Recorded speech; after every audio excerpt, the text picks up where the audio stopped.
नमस्कार. Newsroom strike या विशेष कार्यक्रमामध्ये आपल्या सगळ्यांचं स्वागत. लोकसभेसाठी काउंटडाऊन सुरू झालेला आहे आणि भाजप शिवसेना युतीला धोबी पछाड कशी देणार राष्ट्रवादी काँग्रेस हे जाणून घेण्यासाठी आपल्या बरोबर राष्ट्रवादी काँग्रेसचे प्रदेशाध्यक्ष जयंत पाटील आपल्या न्यूजरूम स्ट्राइक मध्ये आहेत. खूप खूप स्वागत तुमचं TV9 मध्ये.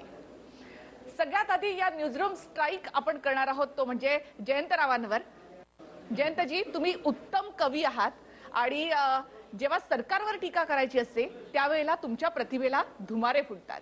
मला ती कविता ऐकायची आहे जी तुम्ही देवेंद्र फडणवीस यांच्या सरकारवर केली होती. ती कविता बरीच मोठी आहे आणि त्या कवितेमध्ये मधला आशय थोडक्यात सांगतो की शिवसेनेचा भाजपवर भरोसा नाही. जी अतिशय प्रसिद्ध चंद्रराव, मी तुमच्यासाठी ती कविता आणली आहे. मला चालेल तुम्ही एवढी पूर्ण कविता म्हणून दाखवली तर. लाचार सत्तेसाठी झोल झोल झोल झोल, जनतेचा वाजतोय ढोल ढोल ढोल ढोल. सेना तुझा बीजेपीवर भरोसा नाही नाही नाही काय. सेना तुझा बीजेपीवर भरोसा नाही काय नाही काय. सेनेला दिलंय गाजर गाजर, सेनेला दिलंय गाजर गाजर.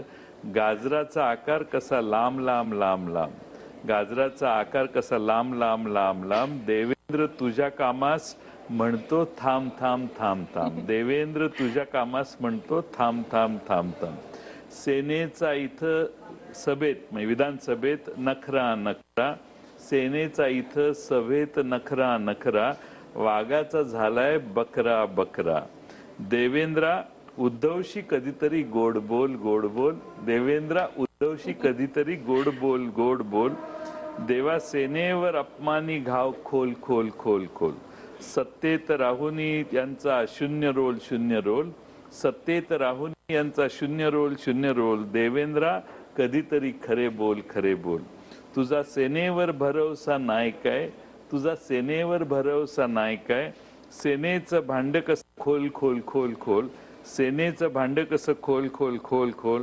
आता तरी त्यांची साथ सोड सोड सोड सोड. सत्तेचं नाही काय मोल मोल मोल मोल. देवेंद्रा आता तरी खरे बोल. खूप छान. तुमची ही कविता खरं तर शिवसेना आणि भाजपने इतकी मनावर घेतली की आता लोकसभेच्या निवडणुका येईपर्यंत दोघे एकत्र सुद्धा आली. या युतीचा फटका नाही बसणार राष्ट्रवादीला? नाही बसणार, उलट चांगलं झालं असं माझं मत आहे. हे दोघे ज्यावेळी एकत्रित येतात त्यावेळी या दोघांची निगेटिव्ह बाजू प्रत्येकाची वेगळी आहे. ती दोघं एकत्रित येतात, जशी पॉझिटिव्ह एकत्रित येतात तशी निगेटिव्हिटी देखील एकत्रित येते. आणि विशेषतः आम्ही आघाडी आणि त्यांनी युती करून लढलं तर आम्हाला समोरासमोर लढणं शक्य होतं. दोन वेगळे उभे राहिले तर मग प्रश्न वाढतात. जयंतजी, मात्र आतापर्यंतचे जे काही 2+2 4 राजकारणात कधीच नसतं. 2+2 अडीचही होतात, 2ही होतात आणि 1.5ही होतात. बरोबर, राजकारणात सगळं काही शक्य आहे. मात्र आतापर्यंत जे सर्वे आलेले त्यामध्ये जर युती आणि आघाडी असे समोरासमोर लढले तर सगळ्यात मोठा फटका हा राष्ट्रवादी काँग्रेसला बसतो. म्हणजे आतापर्यंत आम्ही जे सर्वे केले त्यामध्ये महाराष्ट्रामध्ये राष्ट्रवादी काँग्रेसला 8च्या वर जागा गेल्या नाहीत. मात्र जर युती झाली तर या जागा आणखी कमी होतील राष्ट्रवादीच्या आणि त्याचा युतीला फायदा होईल असं म्हटलं जातं. मागच्या वेळी मोदींची लाट होती, त्याचा फटका आम्हाला बसला. आम्ही 4 वर आलो, काँग्रेस 2 वर आली. पण आता तशी महाराष्ट्रात परिस्थिती नाहीये. महाराष्ट्रात आम्ही सर्व ठिकाणी फिरून आलो. मला वाटतं की फार चांगलं वातावरण आहे. अलीकडच्या पाकिस्तानवर भारताने केलेल्या हल्ल्यानंतर थोडंसं भाजपचं रेटिंग वाढलेलं आहे, हे मला मान्य आहे. पण त्यानंतर निघणाऱ्या वेगवेगळ्या शंका ज्या आता व्यक्त होत आहेत त्याच्यातून ते रेटिंग हळूहळू कमी होईल. शेवटी अजून 1 महिन्याचा कालावधी आपल्या हातात आहे आणि लोकांच्या भावनेशी कसं खेळायचं हे या देशात मोदी आणि भाजपशिवाय दुसऱ्या कोणाला माहीत नाही. त्यामुळं वेगवेगळे अस्त्र फेकत असतात ते समाजात. पण मला वाटतं की आता हळूहळू चांगलीच ओळख महाराष्ट्राची आणि मोदी आणि देवेंद्र फडणवीस यांची झालेली आहे आणि त्यामुळं मला वाटत नाही की फार काही परिणाम होईल. शिवसेनेने एक वेगळी ओळख करून दिली होती मोदींची, अमित शहा कधी निजाम व्हायचा, कधी औरंगजेब व्हायचा, तर कधी चौकीदार चोर सुद्धा व्हायचा. आता युती झाल्यानंतर शिवसेनेची भाषा कशी असेल असं वाटतं? आता ते दोघांनाही पूर्वी काहीच झालं नाही 5 वर्षात हे दाखवावं लागेल, एकमेकाचं कौतुक करावं लागेल. आणि ते कौतुक करताना मला खात्री आहे की महाराष्ट्रातल्या जनतेची एक एंटरटेनमेंट चांगलीच होईल. जशी त्यांच्या विरोधाची एंटरटेनमेंट चांगली झाली तशी कौतुकाचीही होईल. एक उदाहरण सांगा की काय शिवसेना काय म्हणेल मोदींना आणि अमित शहाना? अमित शहाना आणि मोदींना असं म्हणतील ते की महाराष्ट्राचा सर्व विकास जो झाला मागच्या 5 वर्षात तो मोदींच्या ज्ञानाने आणि अमित शहाच्या जोरकसपणाने आणि देवेंद्र फडणवीसांच्या कष्टाने झाला. अशी काहीही आता शेवटी असं आहे की कुठली प्लेट लावायची, कुठली हे लावायची, कॅसेट लावायची, तर त्या आता वेगळी कॅसेट लावतील. पण महाराष्ट्रात मी महाराष्ट्रात फिरताना या मोदी असतील, अमित शहा असतील, देवेंद्र फडणवीस असतील, हे 2014च्या आधी काय म्हटले आणि नंतर काय म्हटले हे ज्यावेळी मी आमच्या सभांमधून दाखवून देतो त्यावेळी मला असं दिसतंय की महाराष्ट्रातली जनता बरीच कन्व्हिन्स होते आणि लोकांना लक्षात येते खरेपणा आणि खोटेपणातला फरक. यावर कोणाला प्रश्न विचारायचा आहे? नक्कीच. म्हणजे मला एक प्रश्न तुम्हाला विचारायचा आहे की देवेंद्र उद्धवशी गोड बोल असं कवितेत तर तुम्ही म्हणालात, मात्र जो कडवटपणा होता हा एक ट्रॅप होता राष्ट्रवादी आणि काँग्रेस अशी अनेक तज्ज्ञांचं असं मत आहे. मी राधाकृष्ण विखे पाटलांना पण हा प्रश्न विचारला होता की ट्रॅपमध्ये दोघेही तुम्ही अडकलात का? कारण स्पेसच द्यायची नाही विरोधकांना अशी काहीतरी स्ट्रॅटेजी ठरलेली होती. त्यात ते यशस्वी झाले असं वाटतं का? म्हणजे अग्रेसिव्हली तुम्ही त्यांच्यापेक्षा जास्त टीका करणं शक्य होतं का? नाही, ट्रॅप म्हणजे दोघांनी स्पेस मिळवण्याचा प्रयत्न केला, पण यात शिवसेनेचं सगळ्यात मोठं नुकसान झालं. शिवसेना विरोधी वागण्याचा प्रयत्न करत होती आणि धड बाहेरही येत नव्हती. त्यामुळं शिवसैनिकांचा आणि महाराष्ट्रातल्या जनतेचा बाळासाहेब ठाकरेंचा जो करारी बाणा आहे तो उद्धव ठाकरे दाखवत नाहीत ही तक्रार सुरू झाली आणि शिवसेनेचं रेटिंग त्या मानाने शिवसेनेत काही दम राहिलेला नाही अशी भावना देशात राज्यात तयार झाली. आणि त्यामुळे नुकसान ट्रॅप जर असेल तरी आम्हाला काही, आम्ही विरोधी पक्षच होतो, त्यामुळे त्या सत्तेत राहून विरोधी पक्षाचा रोल करण्याचा प्रयत्न शिवसेना करत असेल तर मुंबई महानगरपालिकेमध्ये आणि कल्याण डोंबिवलीमध्ये एकमेकाच्यावर जे शाब्दिक प्रहार दोघांनी केले त्यातनं मला वाटतं की लोकांचा दोघांच्या बद्दल शिवसेने तर एक पुस्तिका काढलेली फेब्रुवारी 5 का काहीतरी तारखेला आणि त्यात कसं भारतीय जनता पक्ष भ्रष्टाचारी आहे याची पुस्तिका काढली आहे त्यांनी. त्यामुळे हे ट्रॅप असेल तर एकमेकाचे कपडे काढायचा उद्योग तर करत नाही, ते दोघांनी केलेले आहे. याने शिवसेनेचा तोटा होईल किंवा शिवसेनेला याचा सगळा भूर्दंड द्यावा लागेल असं तुम्ही म्हणता. मात्र मग राष्ट्रवादीवर सुद्धा तोच आरोप होत होता की राष्ट्रवादी काँग्रेस म्हणजे भाजपची बी टीम आहे किंवा राष्ट्रवादी काँग्रेसचं इतकं तळ्यात मिळत असतं की मग राष्ट्रवादी खरंच भाजपच्या विरोधात आहे की मग त्यांच्या बाजूने हा संभ्रम 4.5 वर्ष कायम होता. मला असं वाटतं की आपण विधानसभेतलं आणि विधान परिषदेतलं भाजपच्या विरोधात, शिवसेनेच्या विरोधात आमच्या राष्ट्रवादीचं काम बघितलं तर सगळे मेजर आरोप सरकारमधल्या मंत्र्यांच्या भ्रष्टाचाराचे विधान परिषदेत आणि विधानसभेत आमच्या पक्षाने केलेले आहेत. आणि सरकारची जी काही चुकलेली गोष्टी आहेत त्या सगळ्यांवर बोट ठेवण्याचं काम आमच्या पक्षानं अधिक प्रभावीपणाने केलेलं आहे. त्यामुळं महाराष्ट्रात जास्तीत जास्त आंदोलनं कोणाच्या पक्षाने केले? माझ्या पक्षाने केलेले आहेत. माझ्या पक्षाने रस्त्यावरच्या दुष्काळाच्या संदर्भातले असेल, शेतकऱ्यांच्या पिकाचा इन्शुरन्सच्या संदर्भातला असेल, आधारभूत किमती न मिळण्याचा प्रश्न असेल, वीज वाढीचा दरवाढीच्या बद्दल असेल, कापसाच्या सोयाबीनचे दर पडले त्यावेळेस असेल, कांद्याच्या संदर्भातले आंदोलनं, पाण्याच्या संदर्भातले आंदोलनं, सगळी आंदोलनं महाराष्ट्रातली तुम्ही हिस्ट्री 4.5-5 वर्षात काढून बघा, माझ्या पक्षानेच केलेली. त्यामुळे माझ्या पक्षाने, राष्ट्रवादी काँग्रेसनंच महाराष्ट्रामध्ये सरकारच्या विरुद्ध आवाज उठवण्याचं काम सर्व ठिकाणी केले. सगळ्यात मोठ्या आता आजच आपण पोषण आहार मधला घोटाळा सुप्रीम कोर्टाने ते कॉन्ट्रॅक्ट रद्द केलं, तो आरोप कुणी केला? आमच्या धनंजय मुंडेंनीच विधान परिषदेत केलेला होता, ज्याचा परिणाम म्हणून ते मुख्यमंत्र्यांनी क्लीन चिट दिली. सगळ्यांनाच क्लीन चिट दिली आहेत. पण मला आज महाराष्ट्रातल्या जनतेला आपल्या माध्यमातून सांगायचं आहे की मुख्यमंत्र्यांनी आम्ही 16 ते 17 मंत्र्यांवर आरोप केले, त्या प्रत्येकाला मुख्यमंत्र्यांनी क्लीन चिट देण्याचा उद्योग केला. क्लीन चिट मशीन आहे पण त्यांच्याकडे. त्याचं पहिला त्यांच्यावरचा जो पोषण आहारातला घोटाळ्याचा आरोप होता, 6,000 कोटीचं कॉन्ट्रॅक्ट होतं, ते रद्द करण्याचा निर्णय सुप्रीम कोर्टात झाला. याचा अर्थ आम्ही जे म्हणतोय ते एका मंत्र्याच्या बाबतीत जे खरं ठरले ते सगळ्या मंत्र्यांच्या बाबतीत पुराव्याशिवाय कधीही आरोप केलेले नाहीत. त्यामुळं आता ते प्रकाश मेहता त्यांच्यावर तर ब्लॅटंट एवढं त्यांनी हे फाईलवर लिहिलेलं होतं की या बाबतीतल्या प्रकरणाची माहिती मुख्यमंत्र्यांना करून दिली. आता लोकपालाच्याकडे तेहलानींच्याकडे 1.5 वर्ष चालू आहे केस, निर्णयच होत नाही. त्यामुळं असं आहे की आम्ही आम्हीच खरा विरोधी पक्षाचा रोल महाराष्ट्रात काँग्रेसच्या बरोबरीनं किंमत एक पाऊल पुढं आम्हीच केलेलं आहे असं मला वाटतं. सर, सध्या महाराष्ट्रामध्ये चर्चा आहे ती नगरच्या जागेवरून. अशी चर्चा होती की शरद पवार आणि विखे पाटील यांचे राजकीय वैर आहे, त्यातून ही जागा राष्ट्रवादी सोडत नाही. समजा विखे पाटलांनी ती जागा भाजपकडून लढवली तर राष्ट्रवादीला तोटा नाही का? आणि हा जागेचा तेढ का सोडवणार तुम्ही? नाही, एक पहिलं म्हणजे विखे पाटील आणि शरद पवार साहेब यांच्यातल्या वादाला दशकापेक्षा अनेक वर्ष झाली. त्याचा आणि ह्याचा काही संबंध नाही. आम्ही जागा सोडण्याचा प्रश्न उद्भवत नाही, कारण त्या ठिकाणी राष्ट्रवादी काँग्रेस खालच्या विधानसभेच्या सगळ्या जागा आम्ही लढवतो. आम्ही जर जिथं आमची स्ट्रेंथ आहे, आमचे तिथं खाली 2 आता निवडून आलेले आमदार आहेत आणि उरलेले 3 आमदार जे आहेत ते आमच्या त्यातले बऱ्यापैकी चांगले निवडून येतात. आम्ही ती सीट कशी सोडणार? छोटासा ब्रेक इथे घेऊयात आणि आपण लगेच परत येऊया. जी, मावळच्या जागेवरून जो आहे तो संभ्रम निर्माण झालेला आहे. पार्थ पवार यांना उमेदवारी देण्यासाठी राष्ट्रवादीचे कार्यकर्ते आक्रमक झालेले आहेत. तर कुठेतरी घराणेशाहीचा आरोप होतोय. स्थानिक जे कार्यकर्ते आहेत ते कायम सतरंजा उचलण्याचंच काम करावं का असं देखील बोललं जातंय. तर स्थानिक कार्यकर्त्यांचा विचार होताना दिसत नाहीये. राजकारणी जे आहेत ते सर्वच पक्षांमध्ये जे स्वतःच्या मुलाला तिकीट मिळावं यासाठी प्रयत्न करताना दिसत आहेत. राष्ट्रवादी काँग्रेसमध्ये घराणेशाही आहे का?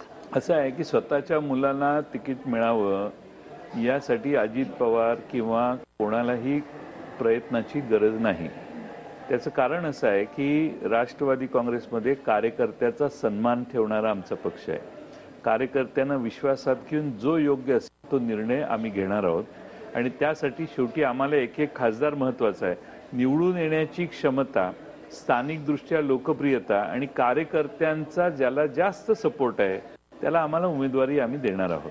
त्यामुळे आमच्यासमोर 2-3 नावं आहेत. आमचा अभ्यास चालू आहे, चाचपणी चालू आहे आणि पार्थ पवारांची मागणी जशी आहे तशी अन्य काही उमेदवार जर करत असतील तर सर्वांची चाचपणी करून आम्हाला योग्य उमेदवार आम्ही उभा करू. पण धनंजय मुंडे तिथे सगळा माहोल तयार करतायत की पार्था उठ, आता तुझी गरज आहे, अशा प्रकारचं वक्तव्य करतात. एक प्रकारचं वातावरण निर्मिती केली जाते का पार्थ पवार यांच्या उमेदवारीसाठी? मला असं वाटत नाही. ते बरेच दिवस झाले त्याच्यानंतर बराच काळ उलटून गेलेला आहे आणि धनंजय मुंडेंनी त्या ठिकाणी तिथल्या स्थानिक लोकांची मागणीला प्रतिसाद म्हणून ते उद्गार काढलेले आहेत आणि स्थानिकांची मागणी माझ्याकडे बऱ्याच वेळेला आलेली आहे आणि वेगळ्या भागात, विशेषतः कोकणातले जे उरण वगैरे हा जो सगळा भाग आहे, खोपोली वगैरे, त्या भागातली कार्यकर्त्यांची मागणी आहे.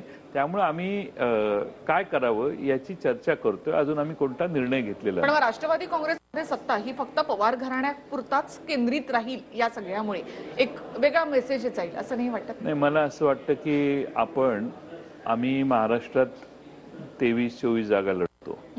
आमच्याकडे प्रत्येक जागेची इच्छुकांची आणि त्यांच्या क्षमतेची, त्यांच्या लोकप्रियतेची, सगळ्यात महत्वाचं म्हणजे लोकप्रियता, तर ती लोकप्रियता याला जास्त महत्व आमच्या पक्षात आहे. एखाद्या माणसाची लोकप्रियता कमी आली तर त्याला कुठेही बसवलं तरी शक्य नाही. एखाद्याची लोकप्रियता चांगली असेल आणि तो आमच्या पक्षात असेल तर त्याचा वापर करून घेऊ. पण आपण म्हणताय तसं पवार साहेबांना देखील आम्हीच आग्रहाने उभा राहायला विनंती करतोय. पण त्या मावळ लोकसभा मतदारसंघातल्या जवळपास सगळ्या भागात जे कार्यकर्ते इच्छुक आहेत त्यांचा आम्ही अंदाज घ्यायचं काम करतोय. जर लोकप्रियता ज्याची जास्त असेल त्याला आपल्याला उमेदवारी द्यावी अशी आमची मानसिकता आहे. पण कार्यकर्त्यांनी 2-3 कार्यकर्त्यांनी जी उमेदवारी मागितली आहे त्यांचाही सन्मानाने आम्ही विचार करतोय. लोकप्रियता हाच एक निकष असेल फक्त राष्ट्रवादी काँग्रेसचा?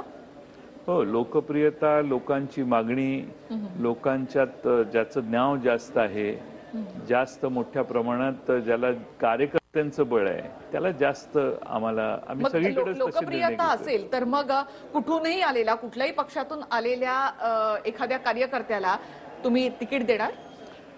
पक्षाच्या आतल्या लोकांची लोकप्रियता ही आपल्याला प्राधान्याची आहे. आपला जो प्रश्न होता तो पक्षाच्या अंतर्गत लोकप्रियतेचा विचार करून होता आणि शेवटी असं आहे की निवडून येण्याचा निकष हा निवडणुकीतला एक निर्णय घेण्याचा भाग असतो. त्यामुळं कोण येतंय आणि कसं येतंय, आणखीन काही लोक आमच्याशी चर्चा करतायत, त्यांना पक्षात आमच्या येऊन उभाही राहायचंय, पण त्यांची लोकप्रियता आणि आमच्या कार्यकर्त्यांचा त्याच्याबद्दल असणारी ऍक्सेप्टन्स याला महत्व आहे. शेवटी पक्ष महत्वाचा आहे. मग शिरूरमध्ये अमोल कोल्हे की विलास लांडे? कार्यकर्त्यांची चर्चा चालू आहे. अमोल कोल्हे आणि विलास लांडे दोघंही फिरून आलेले आहेत आणि आम्ही चाचपणी सुरू केलेली आहे. अमोल कोल्हेंना अतिशय उत्तम प्रतिसाद त्या लोकसभा मतदारसंघातनं मिळाला आहे असं आम्हाला दिसतंय. विलास लांडे ही आमच्या पक्षाचे एक मान्यवर नेते आहेत की ज्यांनी मागच्या काही काळात एकदा पूर्वी निवडणूक लढवलेली, लोकांशी संपर्कही त्यांचा चांगला आहे. त्यामुळे त्यातनं आम्ही आता झिरो इन करत आलेलो आहे. पुढच्या 2-3 दिवसात त्याच्या बाबतीतला निर्णय जाहीर होईल. प्रकाश आंबेडकर वंचित आघाडी घेऊन त्यांच्या सोबत येणार का? मनसे, राज ठाकरे हे सोबत आघाडीमध्ये येणार का? या सगळ्या विषयांवर बोलूयात एका छोट्याशा ब्रेक नंतर. भाजपच्या आणि तुमच्या मतांमध्ये फूट पाडण्याचा हा सगळा प्रकार आहे. तुम्हाला असं वाटतं वंचित आघाडी भाजपची बी टीम आहे? असं आहे की आम्ही त्यांच्याशी चर्चा करतोय. चर्चेत काही जुळत नाहीये. प्रयत्नच चालू आहेत. शेवटपर्यंत आम्ही चर्चा करणार आहोत.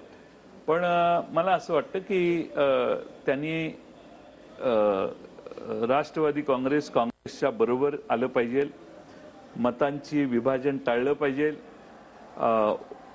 MIM आणि त्यांचा पक्ष यांनी जी आघाडी केलेली आहे त्या आघाडीला जे मत आहे ते मत म्हणजे भाजप शिवसेनेला पराभूत करणाऱ्यांच्या विरोधातलं मत आहे. म्हणजे पराभव त्यांचा भाजप शिवसेनेचा जर करायचा असेल तर आमच्याबरोबर त्यांनी आलं पाहिजे असा आमचा आग्रह आहे. आता आघाडी होते की नाही हे थोड्या दिवसात कळेल, पण नंतर त्याच्यावर अधिक खुलाशाने आम्ही बोलू. पण मग वंचित आघाडी जर बरोबर आली नाही तर मग पुढे बसपा, सपा यांना एक जागा देऊन त्यांना आपल्याकडे वळवण्याचा आणि दलित मतं जी आहेत, मुस्लिम मतं जी आहेत ती आपल्याकडे वळवण्याचा प्रयत्न राष्ट्रवादी करते का? मला बाय अँड लार्ज असं वाटतंय की दलित समाजामध्ये, मुस्लिम समाजामध्ये भाजप शिवसेनेच्या बद्दल फार मोठा राग आहे आणि समाजवादी पार्टी ही आमच्या मित्रपक्षातली एक पार्टी आहे. बसपांशी आमची स्थानिक दृष्ट्या चर्चा होऊ शकत नाही, ती मायावतींच्या लेवलवर व्हायला लागेल आणि काँग्रेस पक्ष त्यांच्याशी चर्चा करेल असं मला वाटतंय. पण मला असं वाटतं की हे दोन्ही वर्ग जे आहेत त्या दोन्ही वर्गांना जाणीव झालेली आहे की हे सरकार आपल्या उपयोगाचं नाही आणि म्हणून त्यांना विरोध करण्यासाठी त्या मतदारसंघात जे भाजप शिवसेनेचा पराभव करतील त्यांच्या बाजूने मतदान हा सगळा वर्ग करेल अशी मला आपण प्रकाश आंबेडकरांचा एक समजू शकतो. मात्र मग राज ठाकरे का? म्हणजे राज ठाकरेंकडे एकमेव आमदार होता, तोही आता शिवसेनेमध्ये जातोय. राज ठाकरेंचे कुठेही असे काही फार नगरसेवक किंवा फार मोठा काही सपोर्ट आहे असं वाटत नाही. मग राष्ट्रवादीला असं का वाटतं की राज ठाकरेंनी आपल्या सोबत यावं? नाही, तुमच्या हे लक्षात येत नाही की आम्हाला सर्वांनाच भाजप शिवसेनेचा विरोध करणाऱ्या, नरेंद्र मोदींच्या विचारसरणीला विरोध करणारी जे सगळे नेते आहेत त्यांना आम्ही एकत्रित करायचं काम करतोय. त्यामुळं त्यात जे येतील त्यांना बरोबर घेतोय आम्ही आणि शेवटी मोदींचा पराभव, भाजपचा आणि शिवसेनेचा पराभव याला प्रायोरिटी आहे आमची. मोदींचा पराभवाचं तुम्ही म्हणताय, पण ज्या पद्धतीनं राष्ट्रीय पातळीवरती शरद पवार सर्व पक्षांना बरोबर घेऊन चालताना दिसत आहेत, कुठेतरी असं वाटतं का जर समजा लोकसभा निवडणुकीनंतर एखादी वेगळी परिस्थिती निर्माण झाली, कारण की सर्वच राष्ट्रवादीच्या नेत्यांची सुप्त इच्छा आहे की पवार साहेबांनी पंतप्रधान व्हावं, तर कुठेतरी त्या हिशोबाने म्हणा किंवा त्या हेतूने अशा पद्धतीनं राष्ट्रवादीला जास्तीत जास्त संख्या दाखवून आपलं जे दिल्लीमध्ये वजन आहे ते दाखवायचा प्रयत्न करायचा आहे? नाही, असं आहे की आम्ही महाराष्ट्रामध्ये 22-23 जागा लढतो. भारताच्या विधानसभेमध्ये जागा 500च्या पेक्षा जास्त आहेत. त्यामुळं संख्येच्या बळावर माननीय शरद पवार साहेब पंतप्रधान होतील असं आम्हाला कोणालाही अशा प्रकारची स्वप्न पडत नाही. आम्हाला नक्की माहिती आहे की आमची ताकद किती आहे.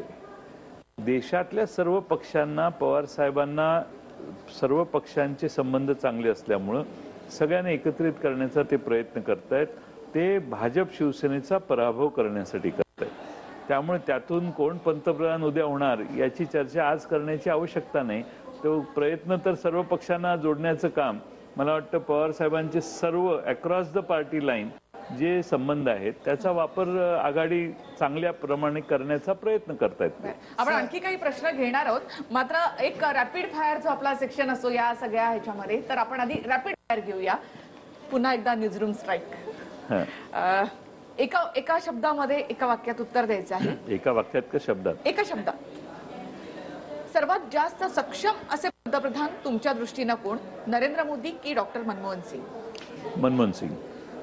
युपीएचं अध्यक्षपद कोणाकडे जावं? मायावती, ममता बॅनर्जी की राहुल गांधी? राहुल गांधी.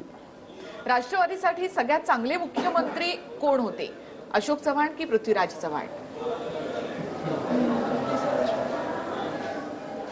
मी या प्रश्नाचं उत्तर देऊ इच्छित नाही. बरं, पास करू शकता तुम्ही. अडचणीचा प्रश्न आहे राष्ट्रवादी अडचणीचा कोणावर अन्याय करणं बरोबर नाही. बरं, राष्ट्रवादी काँग्रेसचा मुख्यमंत्री झाला तर तो कोण असेल? सुप्रिया सुळे की अजितदादा?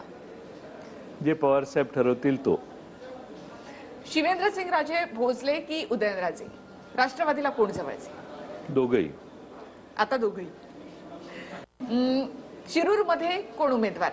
अमोल कोल्हे की विलास लांडे? नक्की निर्णय झालेला नाही, त्यामुळे याचं उत्तर देणं आतताईपणाचं ठरेल 1-2 दिवसानंतर. उत्तम मुख्यमंत्री कोण? देवेंद्र फडणवीस आहेत की नाही? नाहीत. बरं, आपण आणखी काही प्रश्न घेऊया. आपण भाजपा टीका करता की भाजपा वेगळं, म्हणजे आपण भाजपा करू नका, पण प्रत्येक महानगरपालिका बघतो आपण किती राष्ट्रवादी आणि भाजपाची युती झालेली आपण बघतो. महानगरपालिका, नगरपालिका, जिल्हा परिषदा या स्थानिक नेतृत्वाने स्थानिकदृष्ट्या संख्येचं गणित पूर्ण करण्यासाठी घेतलेले निर्णय आहेत. मागच्या 5 वर्षाच्या कालखंडामध्ये आपण जर बघितलं तर काँग्रेसच्या बरोबरही आमच्या अनेक ठिकाणी युत्या झालेल्या आहेत, आघाड्या झालेल्या आहेत. त्यामुळं स्थानिकदृष्ट्या संख्येच्या बळावर स्थानिक शेवटी असं आहे की तुम्ही सगळ्यांना डिक्टेट करू शकत नाही. त्यामुळे स्थानिकदृष्ट्या मागच्या 3-4 वर्षात अशा काही गोष्टी झाल्या. पण अलीकडच्या काळात विशेषतः ज्यावेळी आम्ही एकत्रित बसून धोरणात्मक निर्णय घेतले, कारण आमची मागच्या निवडणुकीत काँग्रेस बरोबर आघाडी झालेली नव्हती, आम्ही वेगळे लढलेलो, शिवसेना भाजपही वेगळे लढलेले. त्यामुळे त्या मधल्या काळामध्ये काही गोष्टी झाल्यात. पण आम्ही एकदा एकत्रित बसून एकत्रित राहण्याचं ठरवलं. त्यानंतर नगरला जी घटना घडली त्याच्यावर आम्ही सर्व 18च्या 18 नगरसेवकांना पक्षातून काढून टाकलेलं आहे. प्रकाशाने टीका केली होती की शरद पवार सेक्युलर आहेत पण त्यांचा पक्ष सेक्युलर नाहीये. हा, आता त्यांना असं आहे की त्यांना असं वाटतं, पण शरद पवार साहेबांच्या सारखा सेक्युलर नेता आज देशामध्ये एवढ्या प्रभावीपणाने काम करणारा दुसरा कोणी अनुभवी नेता आहे असं मला वाटत नाही. मगाशी एक प्रश्न सुटला होता, तो म्हणजे राज ठाकरे. राज ठाकरेंना तुम्ही आघाडीमध्ये आणण्याचा प्रयत्न करताय. खरंच राज ठाकरे आघाडीत येत आहेत? कुठे अडलंय घोडं? हे आपण सांगताय तेच मी ऐकतोय. पण मधल्या काळामध्ये राज ठाकरेंनी अशी इच्छा व्यक्त केलेली की मोदींना विरोध करणं हा माझा दृष्टिकोन आहे आणि त्यासाठी आम्ही त्या दृष्टीनं जे काही घटक त्या दिशेने काम करतात त्यांना आम्ही मदत करू, ही त्यांची भावना आहे. आणि मी मगाशी त्याचं उत्तर दिलं की भाजप शिवसेनेचा पराभव करण्यासाठी बरोबर मोदी हटाव हा जो कार्यक्रम आहे त्यात मला वाटतं की जे जे येतील त्यांना आम्ही घेतोय. पण राज ठाकरे समजा आघाडीमध्ये तर फायदा होईल आघाडीला? मराठी मतं वळतील आघाडीकडे? मी तुम्हाला हे मगाशी सांगितलेलं आहे, जो येईल त्याला घेणे आवश्यक आहे, कारण आम्हाला साम दाम दंड भेद वापरणाऱ्या भाजपचा पराभव करायचा आहे. सर, संभाजीराजे अर्थातच अमोल कोल्हे निवडणुका जिंकून देतील का, काय वाटतं? नक्कीच. सर, सत्ता जर तुमची आली तर राहुल गांधी पंतप्रधान म्हणून तुम्हाला आवडतील का? असं आहे की राहुल गांधी हे एक देशातल्या तरुण लोकांचे एक फेस आहे आणि देशात जर काँग्रेसची मेजॉरिटी आली तर राहुल गांधीच पंतप्रधान होतील आणि कुणाला आवडण्या न आवडण्याचा प्रश्न उद्भवणार नाही. पण एक शेवटी नव्या पिढीचा नेता आहे, स्पष्टपणाने आज ते पुढे येऊन शेवटी कसं आहे की मागे राहून लीड करणं आणि पुढं राहून लीड करणं, राहुल गांधी पुढं राहून लीड करतायत, हे एक समाधानाची आणि आनंदाची गोष्ट आहे. आणि कोणतेही आरोप ते डायरेक्ट करतायत, असं नाही काढून दडवून करतायत. त्यामुळे लोकांना निर्भीड डायरेक्ट अटॅक करणारा नेता हा जास्त पसंत असतो आणि म्हणून त्यांना मान्यता जास्त आहे. जयंतजी, मात्र यामध्ये राहुल गांधी राफेलवरून थेटपणे मोदींना चौकीदार चोर हे असं म्हणतात. राष्ट्रवादी काँग्रेस मात्र राफेलवर काही बोलत नाही. हो, बोलून दमलो आम्ही. तुम्ही आमच्याकडे लक्षच देत नाही. मी महाराष्ट्रातल्या आमचं परिवर्तनाची जी यात्रा झाली त्यातल्या प्रत्येक सभेत राफेलवर बोललो, राफेलच्या किमती सांगितल्या, कसा त्यात भ्रष्टाचार झालाय सांगितलं. आम्ही एवढेच सांगितलेले आहे. तुमच्या TV9च्या प्रत्येक जिल्ह्यातल्या रिपोर्टरना तुम्ही विचारा. शेवटी मला आमच्यावर म्हणजे विरोधी पक्षांवर, आमच्या एकट्याच पक्षावर नाही, की आम्हाला आपल्यासारखा TV9 सारखा चॅनल फार कमी आहे की जे विरोधी पक्षाची बाजू दाखवतात. दुसरे चॅनल ही 80% मोदींचा जप म्हणण्यातच वेळ घालवतात. म्हणून TV9 सारखा एक प्रभावी चॅनल आहे. त्या TV9च्या चॅनलला तुमच्या रिपोर्टर्सना विचारा. प्रत्येक सभेत राफेल काढलाय, राफेलवर काय दोष झालेत हे स्पष्ट समजून सांगितले आम्ही. मात्र सिंचन घोटाळ्याची टांगती तलवार असल्यामुळे राष्ट्रवादीची भाजपवर टीका करताना कुठेतरी थोडी अडचण होते का? अजिबात होत नाही. सगळे आम्ही टीका करतो. छगन भुजबळ साहेब काय बोलतात तुम्ही ऐकलेत. अजित पवारांनी अनेक वेळा टीका केलेली आहे. तटकरे साहेब त्याच पद्धतीनं बोलतात. आम्ही सगळे बोलतो. सिंचन घोटाळा 5 वर्ष संपत आली, काहीच झालं नाही. लोकांना जशी खोटी आश्वासनं दिली, जसे खोट्या माहित्या दिल्या, त्यातलाच तो प्रकार होता. आज महाराष्ट्रातली जनता उद्या यांना विचारेल की 5 वर्ष झाली काय झालं. सर, मला एक प्रश्न आहे.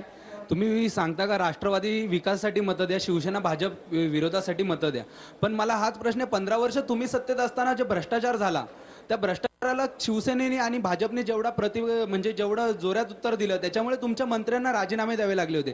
तेवढं तुम्हाला ह्या 4 वर्षामध्ये का नाही करू शकले?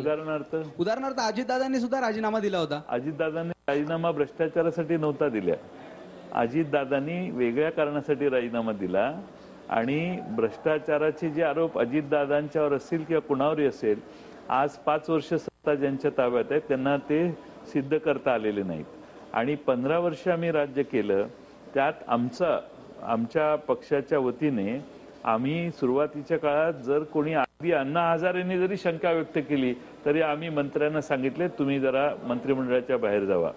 पण इथं 17 मंत्र्यांच्यावर आम्ही आता काल याचा सुप्रीम कोर्टाचा निर्णय पोषण आहाराबद्दल आला, असे एवढे एव्हिडन्स देऊन आम्ही आरोप केले तरी मुख्यमंत्र्यांनी क्लीन चिट दिली.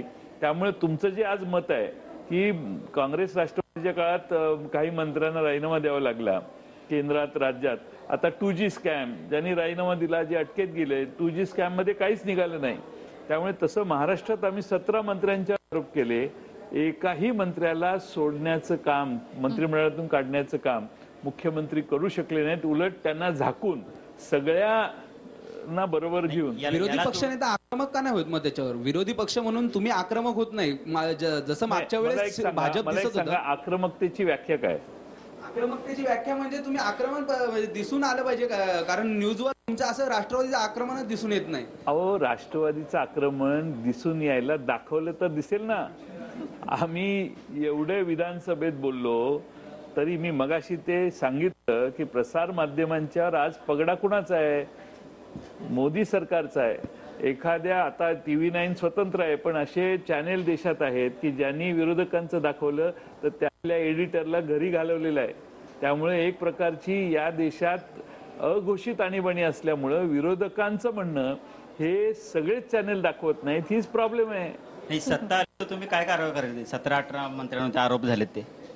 आमची सत्ता आल्यावर त्या ज्या सगळ्या चौकशा आहेत त्या पूर्ण करून लॉजिकल एंडला द्याव्या लागतील. मी तुरुंगात टाकणार नाही, असं आहे की सत्ता मिळाल्यावर विरोधकांना तुरुंगात टाकणं म्हणजेच फार आपण शहाणपणा केला असं होत नाही.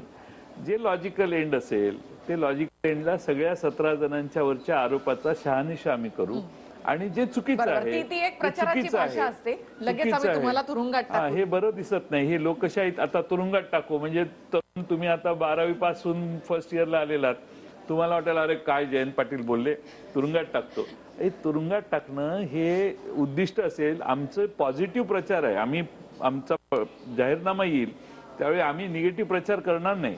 आम्ही महाराष्ट्राला आणि देशाला काय देणार आहोत, आमच्या काळात आम्ही महाराष्ट्र देशाचं भवितव्य कसं बघतो हे आम्ही जनतेला सांगू. जे चुकलेले आहेत त्याची चौकशी होईल, त्यात जे चूक आहेत त्यांना योग्य ते तुरुंगात टाकणं हेच प्रायश्चित्त होऊ शकत नाही. आणि आम्ही कुठल्याही विरोधकांच्यावर आजपर्यंत कधीही बदला घेण्याच्या दृष्टीनं कधीही वागत नाही. आमची काँग्रेस आणि राष्ट्रवादीची ती संस्कृती नाही. मला थोडंसं सर्जिकल स्ट्राईकवर आता यायचंय. सर्जिकल स्ट्राईक विषयीचे म्हणजे एअर स्ट्राईक विषयीचे पुरावे आता सध्या मागितले जात आहेत. तुम्हाला काय वाटतं, द्यायला हवेत सरकारनं? एक महत्वाचा भाग असा आहे की भारताने पलीकडे बॉम्ब टाकला, तिथं काही नुकसान झालं असेल. आर्मीनं किंवा एअरफोर्सने कधीही असं सांगितलं नाही की पलीकडे 300 लोक मेली. 300 लोकांना मारण्याचं काम झालं असं कधी आर्मी म्हणजे ज्यांनी बॉम्ब टाकला त्या वायुसेनेने असं स्टेटमेंट कुठं केलेलं नाही. जे स्टेटमेंट केलं ते डिफेन्सच्या सेक्रेटरीने, गोखले काहीतरी नाव आहे त्यांचं, त्यांनी येऊन पत्रकारांना सांगितलं की 300 आम्ही जैश ए मोहम्मदच्या लोकांना मारलं आम्ही. जे 40 पुलवामामध्ये शहीद झाले जवान आपले, त्यांच्या घरामध्ये त्या हल्ल्यानंतर फटाकडे काही लोकांनी उडवले. ज्यांच्या घरातला शहीद मुलगा 12, 13, 14 दिवस झालेले आहेत त्यांच्या घरात फटाकडे उडवले की बदला घेतला म्हणून. आणि सगळ्यांना आनंद वाटला, आम्हाला सगळ्यांना आनंद वाटला. त्यामुळे सैन्य दलाने केलेल्या कामगिरीवर कोणतीही शंका आम्ही कोणी घेतलेली नाही, घेणारी नाही. अलीकडच्या काळात मात्र वॉशिंग्टन टाइम्स, न्यूयॉर्क टाइम्स, हे पाश्चात्य BBC असेल, ह्या पाश्चात्य राष्ट्रातल्या ज्या वाहिन्या आणि वर्तमानपत्राचे प्रतिनिधी आहेत ते आता अशा बातम्या माहिती काढून त्यांनी सांगायला सुरुवात केलेली आहे की त्या ठिकाणी कोणतीही जीवितहानी झाली नाही किंवा काहीच झालं नाही असे त्यांचं दावा आहेत. पण शेवटी असं आहे की आपण सैन्याच्या मागे उभं राहायचं असतं. सैन्याने त्यांच्यावर हल्ला केला, गरज पडली तर पुन्हा हल्ला करायची तयारी असली पाहिजे. त्यामुळं याचं राजकीय भांडवल करणं, भारत एवढा ताकदीचा देश आहे आणि तो 4 वर्षात झालेला नाही. हा 50-60 वर्षाच्या मेहनतीने भारत एवढी ताकद कमावलेली आहे की पाकिस्तानचा पराभव हा आपण कधीही करू शकतो. मला त्यात काही शंका वाटत नाही. नक्की बोलणार आहोत एका छोट्याशा ब्रेक नंतर. आपल्या पायलट अभिनंदन यांना जेव्हा कैद झाली होती त्यावेळेस तुम्ही त्यांच्या मोदींवर टीका केली, परंतु अभिनंदन आल्यावर तुम्ही मोदींवर त्यांचा आभार मानल्याचं वृत्त आले नाही.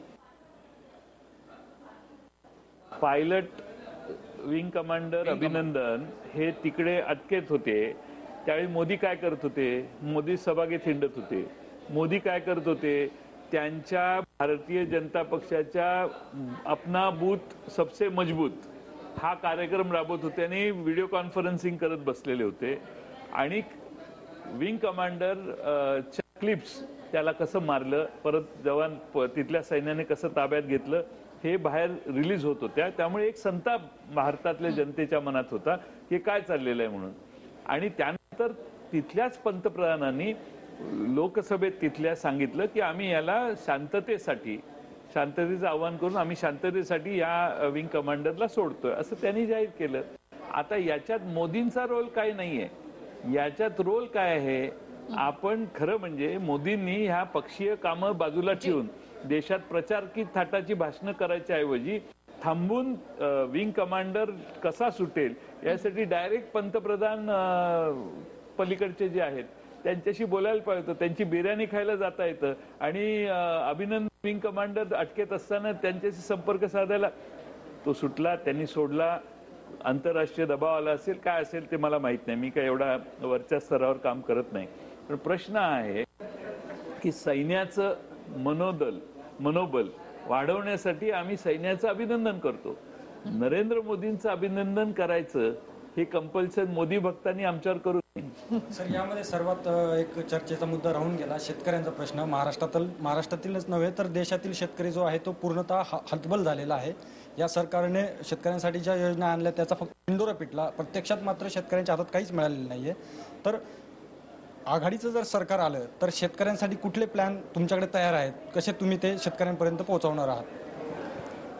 आघाडीचं सरकार ज्यावेळी विशेषतः आमचं केंद्र सरकारमध्ये आलं तर राहुल गांधींनी जाहीरच केलेलं आहे की या देशातल्या शेतकऱ्यांना आम्ही कर्जमाफी देऊ. नंबर 1, ही कर्जमाफी यासाठी पाहिजे की या देशातल्या अडचणीतल्या शेतकऱ्याला त्यातनं बाहेर काढणं. दुसरा महत्वाचा भाग म्हणजे या देशातल्या शेतकऱ्याचं उत्पादन म्हणतो, उत्पन्न नाही, उत्पादन हे वाढण्यासाठी आज देशात विशेष अशा प्रयत्नाची गरज आहे जे ह्या सरकारने दुर्लक्षित केलेलं आहे. यांना बुलेट ट्रेनमध्ये एवढे पैसे टाकले, त्याच्याऐवजी शेतकऱ्यांना जर काही मदत केली असती तर जास्त बरं झालं असतं. तिसरा मुद्दा, आम्ही शेतीमालाच्या आधारभूत किमती ज्या आहेत त्या आधारभूत किमतीच्या खाली जर दर गेला तर ताबडतोब मार्केट इंटरव्हेन्शन करण्याची यंत्रणा उभी करू, जी आमच्या काळात काही प्रमाणात होती ती आम्ही पूर्ण उभी करू आणि मार्केट इंटरव्हेन्शन असं करू की महाराष्ट्रातल्या कोणत्याही शेतकऱ्याला शेतीच्या आधारभूत किमतीपेक्षा खाली दराने माल विकायला लागणार नाही. जर गरज पडली तर महाराष्ट्र सरकार आम्ही सत्तेत असलो तर आम्ही ते सगळे शेतीमाल खरेदी करू. आणखी एक महत्वाचा मुद्दा राहिला तो म्हणजे पहिले मंदिर फिर सरकार असं शिवसेना म्हणत होती. राम मंदिर तर आता रखडलंच. ते शिवसेना आणि भाजप, पहले मंदिर फिर सरकार. पहले सरकार मंदिर का तो पता भी नहीं है. मंदिराचा पत्ता न विचारता ही युती झाली. मध्ये उत्तरेत अयोध्येला जाऊन आले साहेब आपले उद्धवजी, पण त्या सगळ्याचा विसर पडला. मला हे कळलं नाही की एवढे शूर वीर ताटात उद्धव ठाकरे भाजपवर टीका करत होते, त्यांच्या सामना दैनिकातून एवढी आगपाखड करत होती आणि का सरेंडर झाले हे मला कळलं नाही. आणि महाराष्ट्रातल्या प्रत्येकाच्या मनात हा प्रश्न आहे. नक्कीच. जयंतीजी, आता समजा आता निवडणुकांचा असा प्रचाराचा भाषण सुरू आहे तर तुम्ही कोणत्या 2 ओळी फडणवीस सरकारसाठी किंवा मोदी सरकारसाठी म्हणाल? म्हणजे आता जसं तुम्ही लाचार सत्तेसाठी झोल झोल ही जी कविता केली होती तर तशी कुठली कविता, कुठल्या 2 ओळी तुम्हाला सुचतायत आता?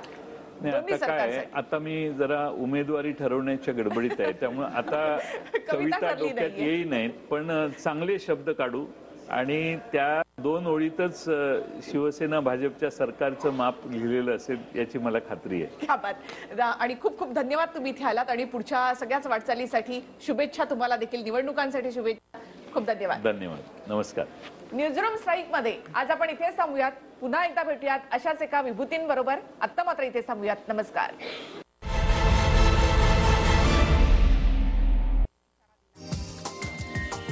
हा व्हिडिओ तुम्हाला आवडला असेल तर असे आणखी व्हिडिओ पाहण्यासाठी TV9चं YouTube चॅनल सबस्क्राईब करा, बेल बटन दाबा. ताज्या घडामोडींसाठी लॉग ऑन करा tv9marathi.com.